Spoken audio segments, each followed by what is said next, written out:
Hello students.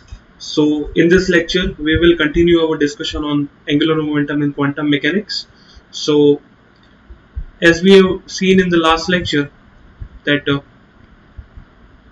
L square operator commutes with Lx, okay, L square commutes with Ly, and L square commutes with Lz, okay, and all these values are equal to 0.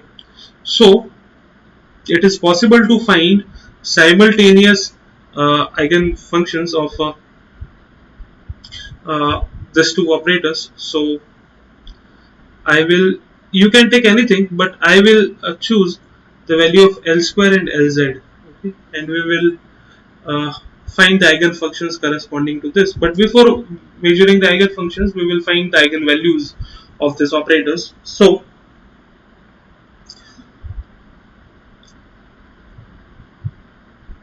we know that we have defined Lx, Ly, and Lz. Okay, so Lx, Ly, and Lz were defined like this.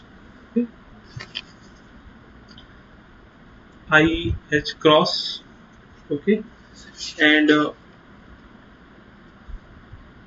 y, okay, d by dz minus z d by dy, okay. Similarly was the definition of y, okay, which was equal to ih cross, sorry, here it will be minus outside, here also it will be minus outside, and z into del by del, okay, x minus x into del by del z. Lz will be equal to minus ih cross x into del by del y minus y into del by del x. Okay, so these are the three values of Lx, Ly, Lz we have found, and we have denoted L square is equal to Lx square plus Ly square plus Lz square. So these are all defined in the Cartesian basis, so x, y, z basis, okay. But angular momentum can give you more physical intuition if you go to r theta phi coordinates, which are your spherical polar coordinates.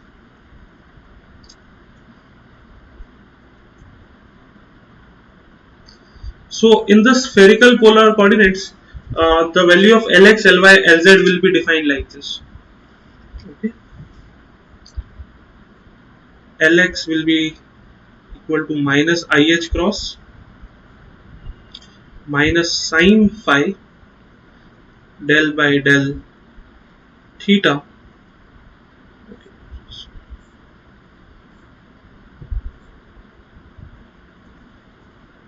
minus cot theta into cos phi del by del phi, okay. Ly will be equal to minus ih cross cos phi del by del theta minus cot theta into sin phi del by del phi. The Lz operator will be looking like minus ih cross del by del phi, and you can also define L square operator, and the L square operator will be looking like this, okay. Minus h cut square 1 by sine theta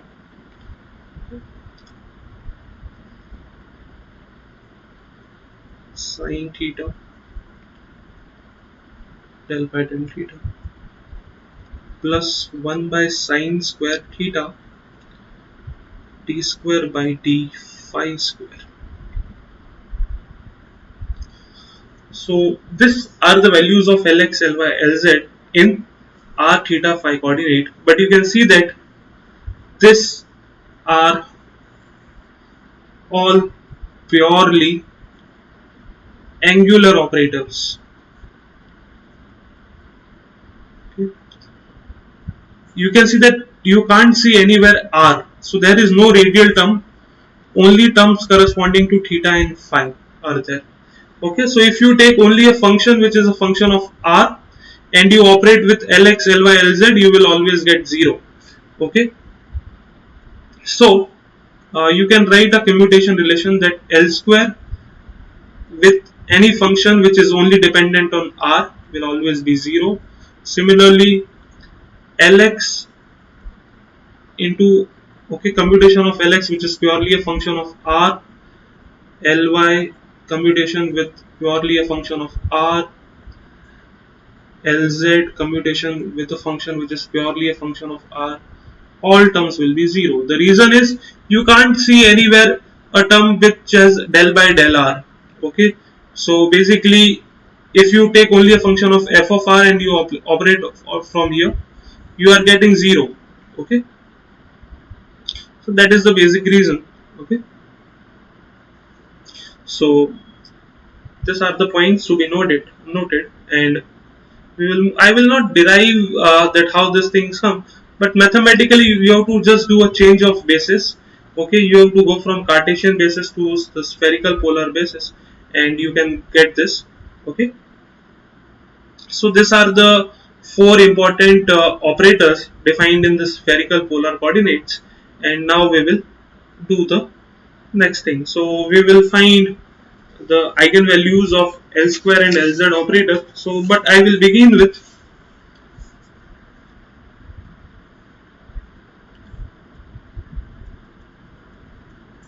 eigenvalues of L square operator.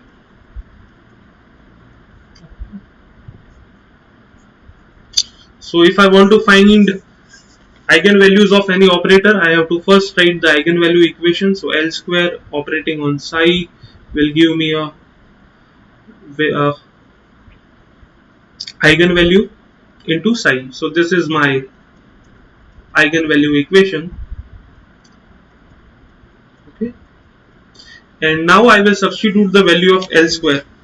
Okay, so I have this value of L square with me. Okay, so I will substitute this value of L square, and then we will proceed ahead. Okay, so we have the value of L square.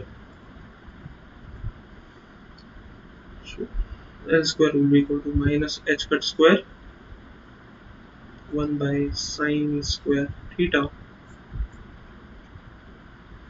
d square by d phi square plus 1 by sine theta d by d theta of sine theta d by d theta.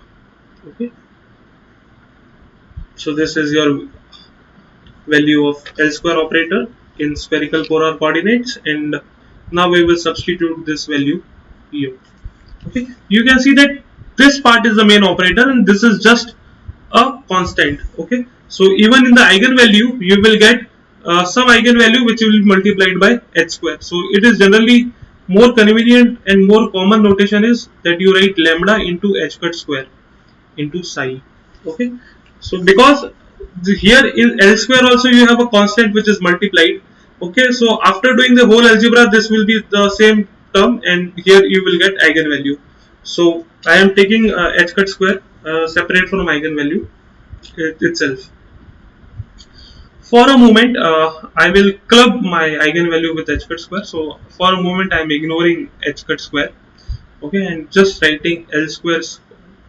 Okay, at the end what I will do, once I will get the value of lambda for eigen, I will, for the sake of completeness, I will multiply h cut square with lambda, and then I will proceed. Okay, so this is my eigenvalue equation, and so here I will have 1 by sine square theta d square.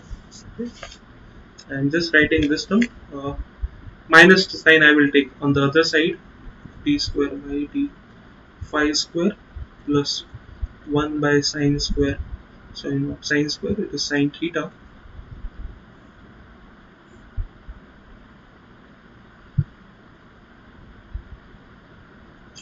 del by del theta. sine theta and del by del theta. Okay, and is equal to minus. So here I have to take the wave function psi. Okay, and I will take minus lambda. Okay, I am taking minus on the opposite side. Okay,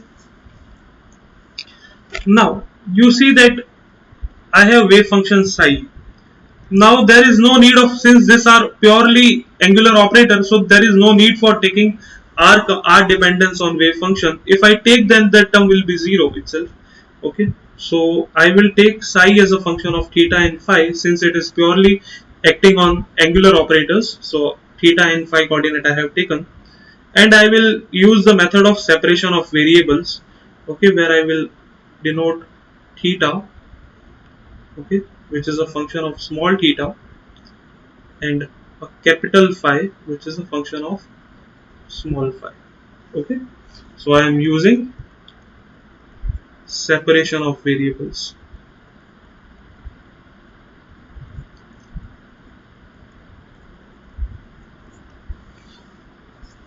Okay, so I will substitute this value of psi in this equation. So what will happen?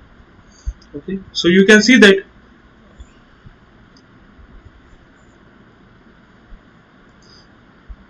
the on this only the phi part will be coming here and the theta will come outside. So here I will be getting capital theta outside, sine square theta d square into capital phi d phi square plus phi divided by sine theta. Okay, and okay, now I can make them, since it is only a function depending on phi, so I can now replace this partial derivative with a total time derivative.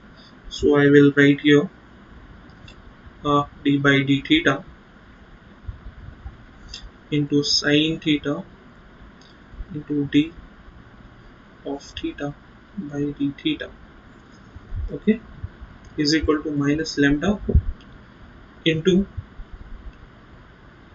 theta into phi. Okay, so okay, and here also I can write total time, total derivative. Okay, so if I multiply above equation with the sine square theta divided by capital theta into capital phi, then what will happen? Okay, so you can see here I will get 1 by capital phi d square phi by d phi square plus sine theta by capital theta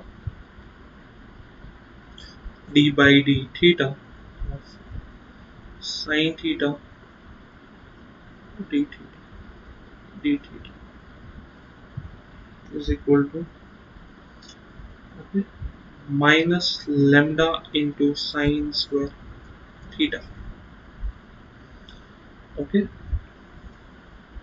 so I have this thing with me, so you can see that now I can write this as 1 by phi, okay,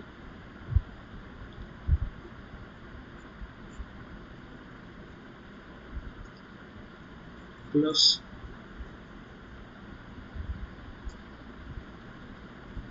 sine theta by theta d by d theta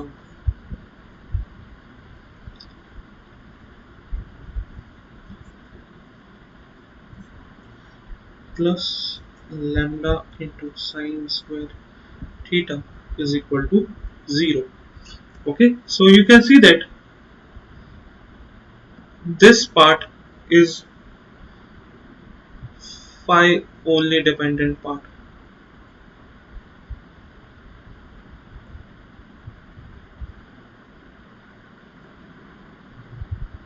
Okay, and this is dependent on theta only. Okay, so what it means, that whatever change I do here, it is not affecting here, and whatever change I do here, it is not affecting, because both are depending on different functions. So I can treat that this will be equal to a constant and this will be equal to constant. So if I take this equal to, okay, minus m square, and this part is equal to m square. So minus m square plus m square will give me 0, and both are equal to constant since both are independent of each other. Okay, so I can write 1 by phi d square phi by d phi square is equal to minus m square, and sine theta by capital theta to d by d theta, sine theta d theta by d theta plus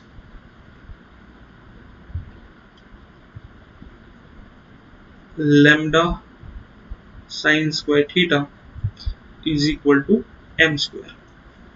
Okay, so these are the two equations. So I will,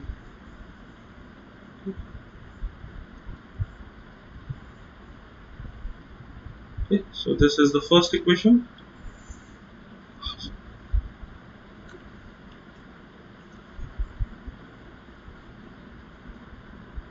and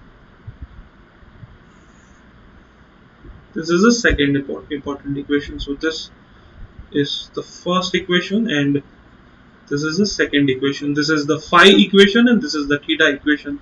So from here I will get the value of phi, and from here I will get the value of theta. And once I get the value of phi and theta, okay, I will get the value of psi by multiplying phi and theta. Okay, so this is the thing which we are doing. So I will consider first of all equation number 1. Okay, so what is equation number 1? 1 by capital phi d square phi by d phi square is equal to minus m square. Okay, and the solutions will be, okay, phi of phi, okay, e to the power I m phi, and the other thing will be e to the power minus I m phi. Okay, for a moment I am not taking this thing. Okay, I am not neglecting this term, but I am not taking this term. Okay, I will tell you why I am not taking this term. Okay, I am not neglecting this term. Okay, there is no relation of ignoring this term with asymptotic or anything. Okay, what is the reason? I will tell you very soon.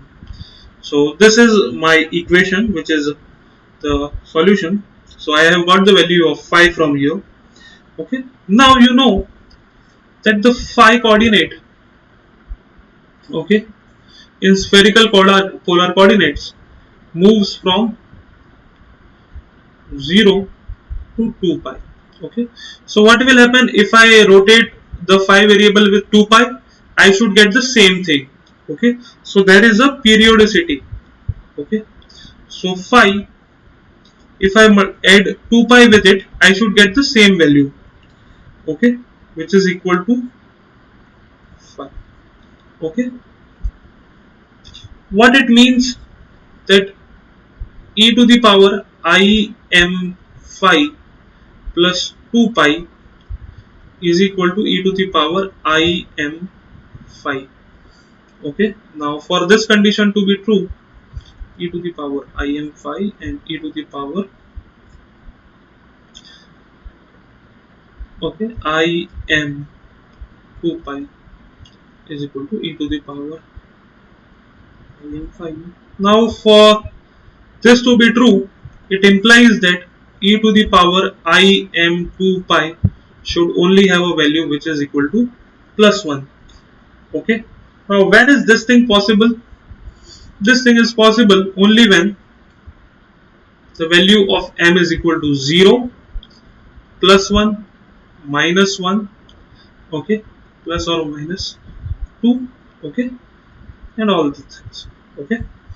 So this is the thing. So how will I write that the value of phi, okay, e to the power I m phi, okay, and since we have this condition, so the value of m can only be either 0, plus minus 1, plus or minus 2, okay, and also.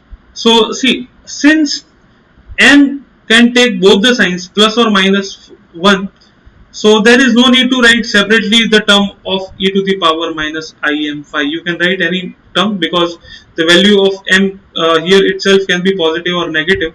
So no need to take this term, and that is why I am ignoring this term. Okay, so that is the only reason. Okay,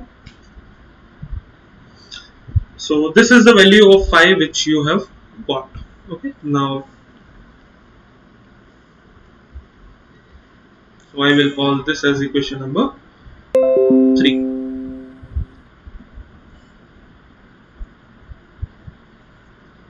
Okay. Now we will talk about the radial part.